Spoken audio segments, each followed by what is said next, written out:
की जो भी वन डे एग्जामिनेशन है उनकी तैयारी के लिए मैं आप लोगों के लिए सभी सब्जेक्ट यहाँ पर पढ़ाऊंगा।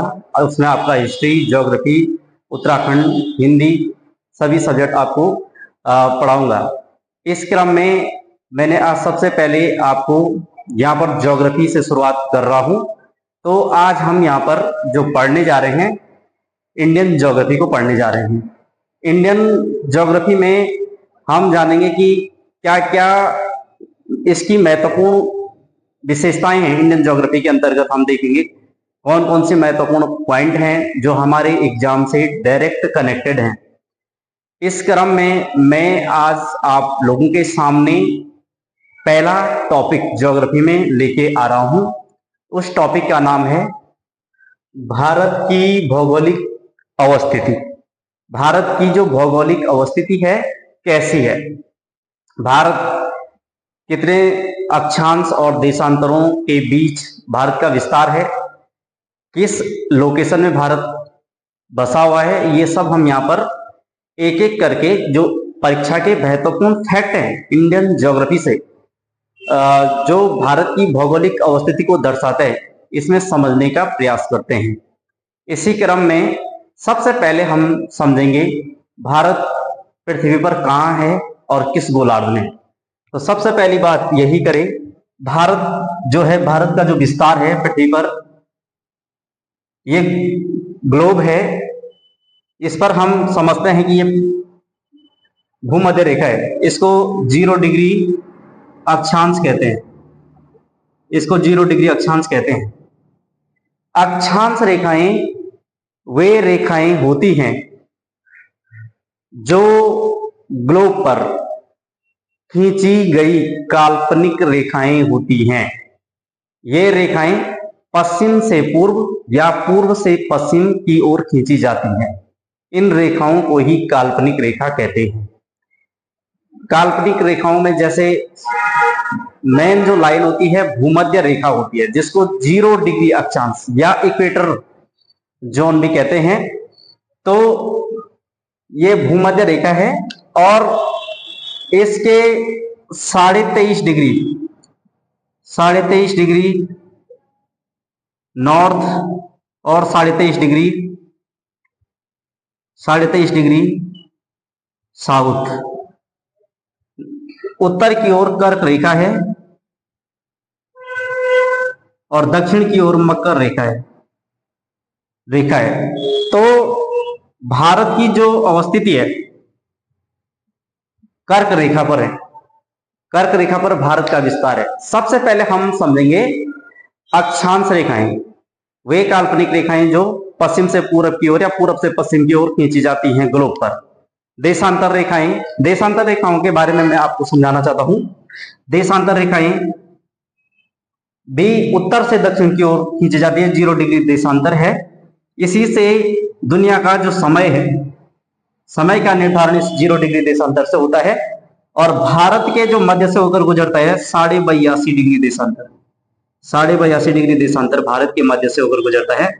और ये इस हिसाब से भारत 5.5 घंटे ग्रीनविच रेखा से पूरब की ओर स्थित है। ये पूरब की ओर है तो 82.5 डिग्री देशांतर ये भारत की स्थिति है। लगभग भारत उत्तरी गोलार्ध में जो है कर्क रेखा पर स्थित है और 82.5 डिग्री देशांतर पर भारत की जो बीच की लोकेशंस आती है, यहां से भारत का टाइम भी लिया गया है। ये तो अक्षांश और देशांतर की बात रही। अब हम समझते हैं ये भारत का मैप है। इस मैप में हम देखते हैं कि भारत के उत्तर में हिमालय पर्वत स्थित है। हिमालय के अंतर्गत आप देखते हैं जैसे नंदा देवी हो गए, कंचनजंगा हो गया, गाडविन आस्टिन काराकोरम श्रेणी की जो पर्वत श्रृंखला है वो इसके अंतर्गत आती है। भारत के उत्तर में चीन है, जो तिब्बत चीन का हिस्सा है, ये भारत के उत्तर में है। भारत के दक्षिण में भारत के जो पूरब और दक्षिण की साइड है बंगाल की खाड़ी है। इसके बिल्कुल दक्षिण में हिंद महासागर है, जो भारत के ही नाम पर जिसका नामकरण हुआ है, हिंद महासागर। ये अरब सागर है। भारत के पश्चिम की साइड अरब सागर है। अरब सागर आपको दिखाई दे रहा होगा, ये लक्षद्वीप है, ये अंडमान निकोबार द्वीप समूह है, और ये भारत का पूरा नक्शा है। इसमें हम देखते हैं कि भारत की जो स्थिति है वो कैसी है, अक्षांश में कैसी है और देशांतर में कैसी है। सबसे पहले हम अक्षांशीय स्थिति की बात करें तो भारत की जो मुख्य भूमि है, इसको मुख्य भूमि में भारत की जो स्थिति है 8 डिग्री 4, ये वाली 8 डिग्री 4 से ये जो कन्याकुमारी है, कन्याकुमारी में 8 डिग्री 4 से 37 डिग्री 6, ये जो लद्दाख वाला कश्मीर वाला एरिया है 37 डिग्री 6, इसका जो देशांतरीय विस्तार है। देशांतर रेखाएं मैंने आपको ऐसा बताई थी, इस प्रकार से गुजरती हैं देशांतर रेखाओं। तो ये देशांतर रेखा है कि 8 डिग्री 4 देशांतर से 37 डिग्री 6 देशांतर तक भारत का विस्तार है। इसके बाद 8 डिग्री 4 अक्षांश से और 37 डिग्री 6 अक्षांश तक भारत बीच में फैला है। ये अक्षांश है, मैंने यहाँ पे देशांतर कहा था लेकिन ये अक्षांश है, अक्षांश रेखाएं हैं। ये अक्षांश रेखाएं मैंने आपको बताया था कि जो पश्चिम से पूरब की ओर खींचे जाते हैं। तो ये इस प्रकार से 8 डिग्री 4 अक्षांश से 37 डिग्री 6 अक्षांश भारत फैला हुआ है।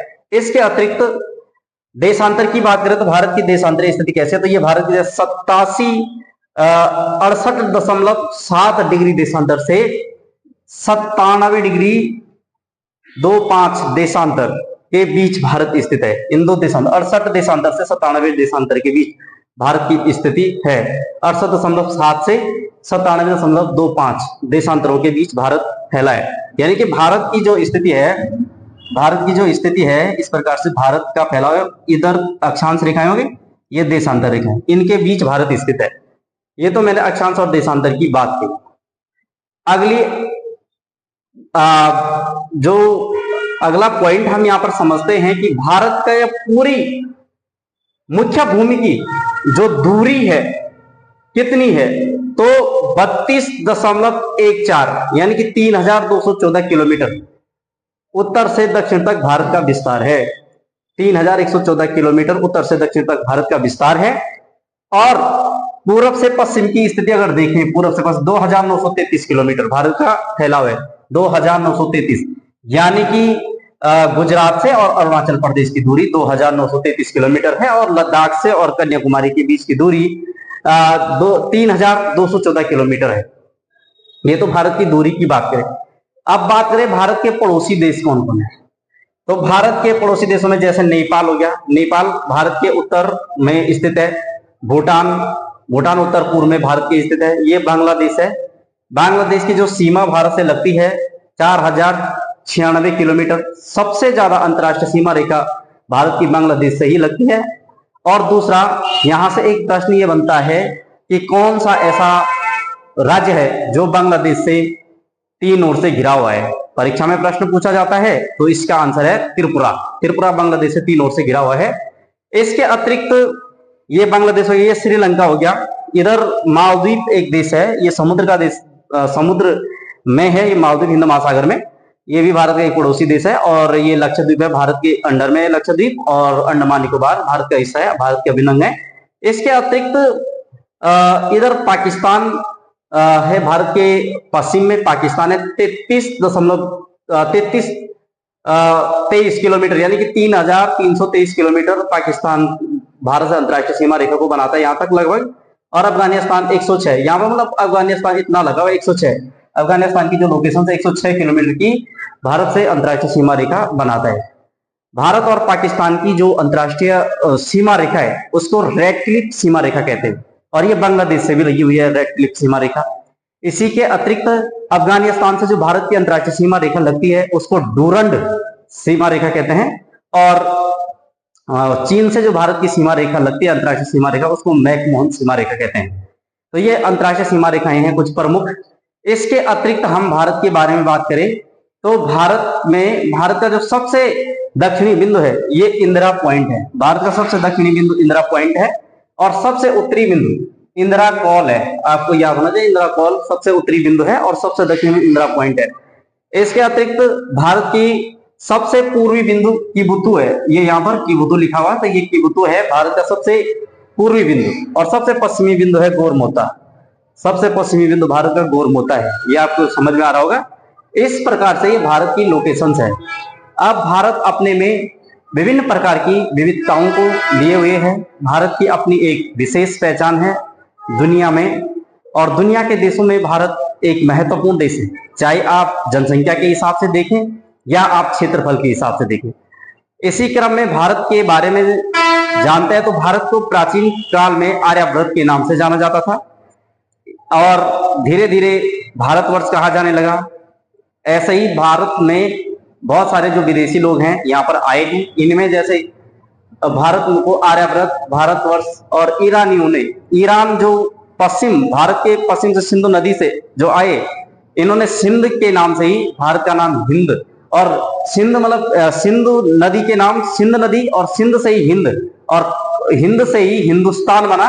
तो ईरानियों ने भारत को हिंदुस्तान कहा और यूनानियों ने भारत को इंडिया का। इसके पीछे यह है कि यूनानी जो सिंध नदी को इंडस रिवर कहते थे, इंडस से ही इंडिया में परिवर्तित हुआ और बाद में इंडिया कहा जाने लगा। यही भारत के नामकरण के बारे में हम जानते हैं।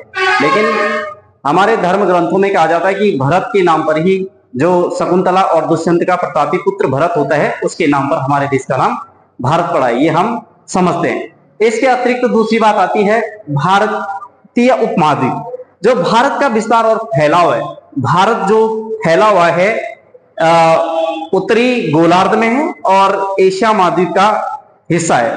इसके अतिरिक्त आप देखोगे भारतीय उपमहाद्वीप, ये भारतीय उपमहाद्वीप है।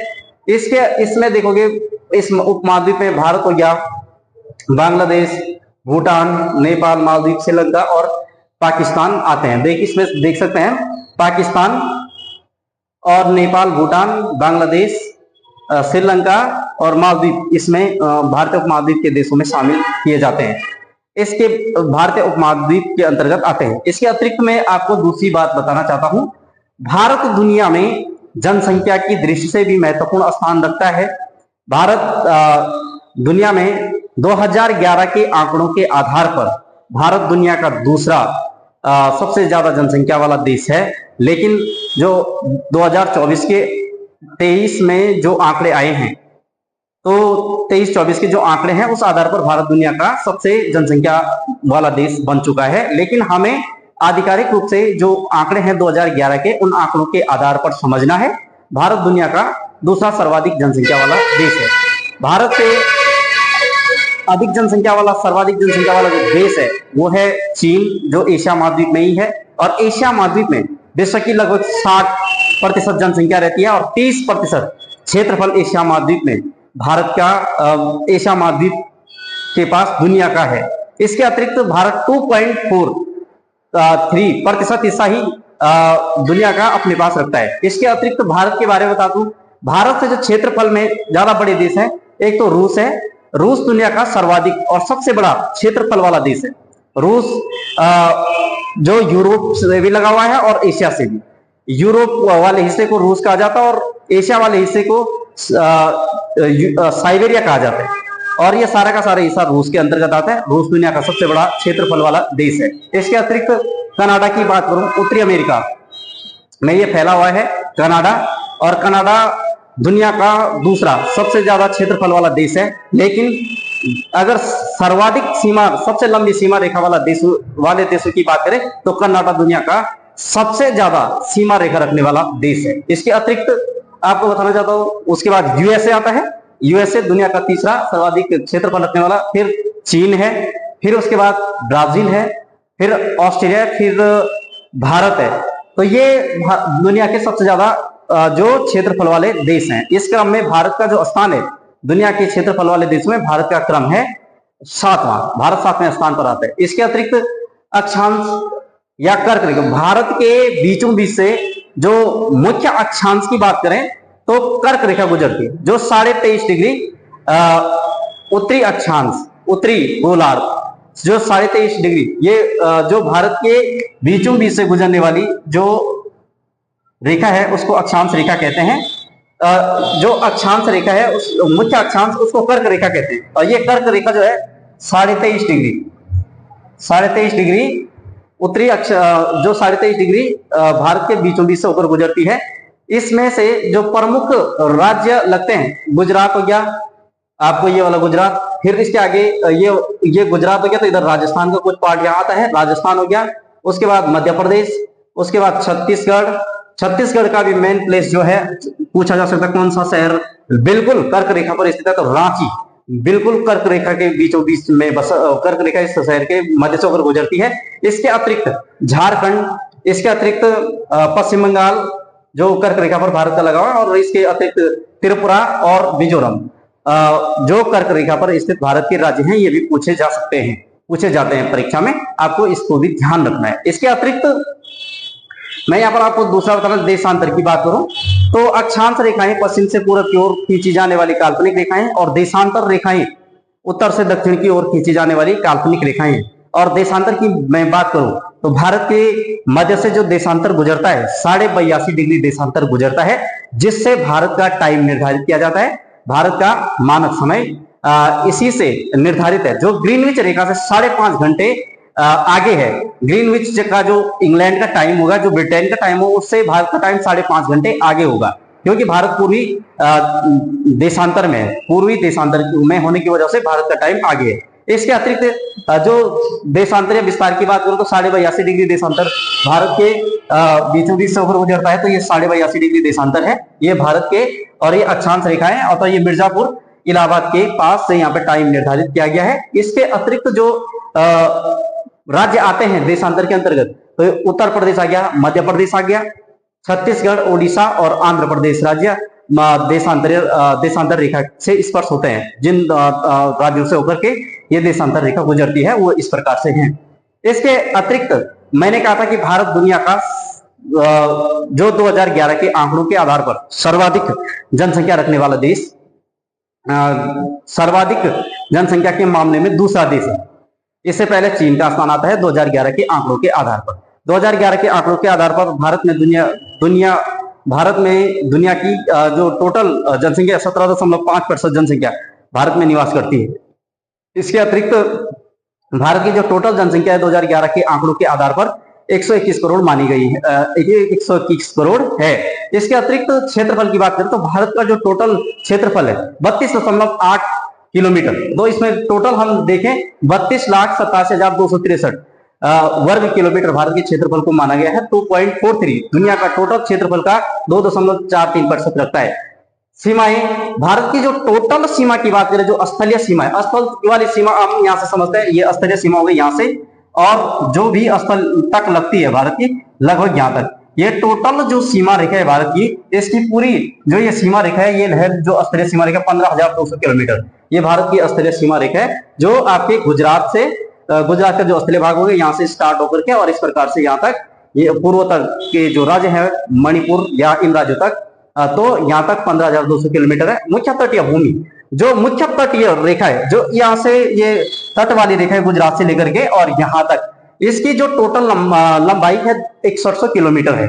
और संपूर्ण तट की बात करें तो संपूर्ण के अंतर्गत ये भी भारत का हिस्सा है, ये भी भारत का हिस्सा है, और ये मुख्य भूमि, इन सबको जोड़ करके ये होती है 7,516.6 किलोमीटर टोटल। ये भारत की जो संपूर्ण तटीय रेखा है इसकी लंबाई की हो जाती है। भारत के महत्वपूर्ण चैनलों की बात करें तो भारत के महत्वपूर्ण चैनल कौन कौन से हैं, तो इसमें सबसे पहले है 9 डिग्री चैनल, जो 9 डिग्री चैनल है वो लक्षद्वीप और मिनिकॉय के मध्य से होकर गुजरती है। तो ये लक्षद्वीप है और इसके इसमें यहाँ पर मिनिकॉय हो गया, इसके उससे मिनिकॉय के से होकर गुजरती है। इसके बाद 8 डिग्री चैनल है मालदीव और मिनिकॉय, जो ये 8 डिग्री चैनल है ना, तो ये इसके यहाँ पर मालदीव है, ये मालदीव और मिनिकॉय के मध्य, ये मिनिकॉय है, ये मालदीव है, इनके मध्य से होकर गुजरता है 8 डिग्री चैनल। 10 डिग्री चैनल है अंडमान और निकोबार के, जो 10 डिग्री चैनल है ये अंडमान और निकोबार, ये अंडमान और निकोबार के मध्य से होकर गुजरता है 10 डिग्री चैनल अंडमान और निकोबार के मध्य से। पाक स्टेट, जो पाक स्टेट वाली बात करें तो ये वाला है पाक स्टेट, भारत और श्रीलंका के मध्य से, तो ये पाक स्टेट यहाँ पर है, ये भारत हो गया, ये श्रीलंका हो गया, इनके मध्य से होकर गुजरता है। इसके अतिरिक्त यहाँ पे नेक्स्ट है डंकन पास, दक्षिणी अंडमान और लघु अंडमान, दक्षिणी अंडमान और लघु अंडमान के बीच का जो हिस्सा है इसको होता है डंकन पास, ये डंकन पास आता है। तो इस प्रकार से भारत के बारे में मैं आपको बेसिक चीजें समझा रहा हूं। और इसमें जो नेक्स्ट है प्रादेशिक सीमा जो जलीय सीमा है, जो जिससे भारत की प्रादेशिक सीमा मतलब जल में कितने दूर तक भारत की सीमा हो सकती है, तो इसको माना गया 12 मील तक भारत की सीमा हो सकती है। किसी भी देश की समुद्र में 12 मील तक की दूरी तक की सीमा रेखा होती है। इसके अतिरिक्त राष्ट्रीय राजमार्ग, भारत जो राष्ट्रीय राजमार्ग है 962 भारत में राष्ट्रीय राजमार्ग है। इसके अतिरिक्त बंदरगाहों की बात करें तो भारत में 13 बड़े बंदरगाह हैं। इसके अतिरिक्त अन्य मझले और छोटे बंदरगाह भी हैं। जो बड़े बंदरगाहों की संख्या वो 13 है। इसके अतिरिक्त 2011 के अनुसार भारत की जो दशकीय वृद्धि दर रही है 17.64%। भारत की दशकीय वृद्धि दर रही है 2011 के आंकड़ों के अनुसार। इसके अतिरिक्त की बात करें तो 382 व्यक्ति प्रति वर्ग किलोमीटर के अंतर्गत भारत में रहते हैं। जनसंख्या घनत्व 1 वर्ग किलोमीटर के एरिया में रहने वाले लोगों की संख्या को बोला जाता है। इससे जनसंख्या घनत्व निकाला है तो भारत का ओवरऑल जो औसत निकाला जाता है 382 व्यक्ति प्रति वर्ग किलोमीटर में मापा जाता है।